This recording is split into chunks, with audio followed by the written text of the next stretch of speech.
Good morning student. आज मैं आपको साइंस का चैप्टर 8 वस्त्र पढ़ाऊंगी। वस्त्र हमें सूर्य की गर्मी, सर्दी, वर्षा, धूल और कीटों से काटने में सुरक्षा करते हैं। ये हमें आराम देते हैं और हमें सुंदर बनाते हैं। हम वस्त्र पहनकर ही सुंदर दिखते हैं और ये हमें सर्दी, गर्मी, वर्षा, धूल और कीटों से बचाते हैं, इसलिए हम वस्त्र पहनते हैं। वस्त्रों की आवश्यकता। देश के विभिन्न भागों में रहने वाले लोग वहाँ के मौसम की दिशाओं और सभ्यता के आधार पर विभिन्न प्रकार के वस्त्र पहनते हैं। जैसे जहाँ का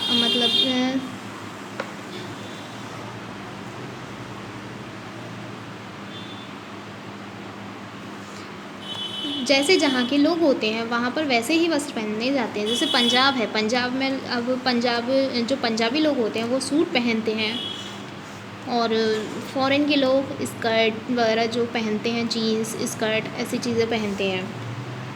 तो जैसा जहाँ का मौसम है, जैसे जहाँ की सभ्यता है, वो लोग वहाँ की वैसे ही चीज़ पहनते हैं। सर्दी में हम ठंड से बचने के लिए ऊनी वस्त्र पहनते हैं। सर्दी में गहरे रंग के वस्त्र पहनते हैं क्योंकि वे ऊष्मा को सोख लेते हैं। गर्मी में हम सूती वस्त्र पहनते हैं। ये हमारे पसीने को सोखते हैं और हमें ठंडा रखते हैं। सफ़ेद या हल्के रंग के वस्त्र सूर्य की किरणों को परावर्तन भी करते हैं। वर्षा ऋतु में जब हम बाहर जाते हैं तो हम बरसाती पहनते हैं या छतरी का प्रयोग करते हैं, और अगर ज़्यादा बारिश होती है तो हम उसमें गमबूट्स भी पहनते हैं। वस्त्रों के प्रकार। वस्त्र रेशे से बनते हैं। कई रेशों को जब एक साथ लपेटा जाता है तो धागा बनता है। इन धागों से कपड़ा बनता है और विभिन्न वस्त्र बनते हैं। रेशे दो प्रकार के होते हैं, प्राकृतिक रेशे और कृत्रिम रेशे। प्राकृतिक रेशे, प्रकृति से प्राप्त रेशों को प्राकृतिक रेशे कहते हैं। प्राकृतिक रेशे पौधे और जंतुओं से प्राप्त होते हैं। जो प्राकृतिक रेशे होते हैं हमारे, वो पौधे और जंतुओं से ही प्राप्त होते हैं। जैसे पौधों से कपास, लिनन, जूट, और जंतु से ऊन, रेशम, फर, जो हमारे किससे होते हैं, जंतु से प्राप्त होते हैं। कृत्रिम रेशे मानव निर्मित रेशे हैं और ये प्रकृति में नहीं मिलते। नायलॉन, रेयॉन, पॉलिस्टर जो हमारे हैं वो हमारे मानव निर्मित रेशे हैं। ये प्रकृति में हमें नहीं मिलते हैं। जैसे जलरोधी, लचीले और सिलवट रहित होते हैं। कृत्रिम रेशों की अपनी भी कमियां होती हैं। ये पसीने को नहीं सोखते हैं और ये आसानी से आग को पकड़ लेते हैं। नेक्स्ट, वस्त्र और व्यवसाय। लोग अपने कार्य या व्यवसाय के अनुसार विभिन्न वस्त्र पहनते हैं। जैसे वकील जो होता है वो काला कोट पहनता है। डॉक्टर, नर्स होते हैं वो सफ़ेद कोट पहनते हैं और विद्यार्थी जो हैं वो यूनिफॉर्म पहनते हैं।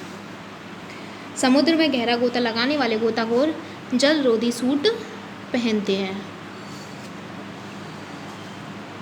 वस्त्रों की देखभाल। हमें अपने वस्त्रों की उचित देखभाल करनी चाहिए जिससे कि वे लंबे समय तक अच्छी स्थिति में रह सकें। वस्त्रों को एक अच्छी गुणवत्ता के डिटर्जेंट या साबुन से धोना चाहिए। रेशमी और ऊनी वस्त्र बहुत कोमल होते हैं, उन्हें ड्राई क्लीन या डिटर्जेंट से धोना चाहिए। रंगीन वस्त्रों को छाया में तथा सफ़ेद वस्त्रों को धूप में सुखाना चाहिए। वस्त्रों को इस्तेमाल करने से पहले उचित प्रकार से इस्त्री करनी चाहिए, मतलब प्रेस करना चाहिए, तभी वो अच्छे लगते हैं। अदरवाइज़ हम सुकड़े वुकड़े ऐसे कपड़े पहन लेंगे तो हम किसी भी पार्टी में ऐसे नहीं जा सकते हैं। हमें वस्त्र पहनने से पहले फटे वस्त्रों या टूटे बटनों को ठीक करना चाहिए। हम फटे वस्त्र पहनकर भी कहीं नहीं जा सकते हैं, तो इसलिए हमें अपने वस्त्रों को सही रखना चाहिए। वस्त्रों का संग्रहण। वस्त्रों का उचित प्रकार से संग्रहण करना चाहिए, मतलब कैसे रख सकते हैं हम उनको।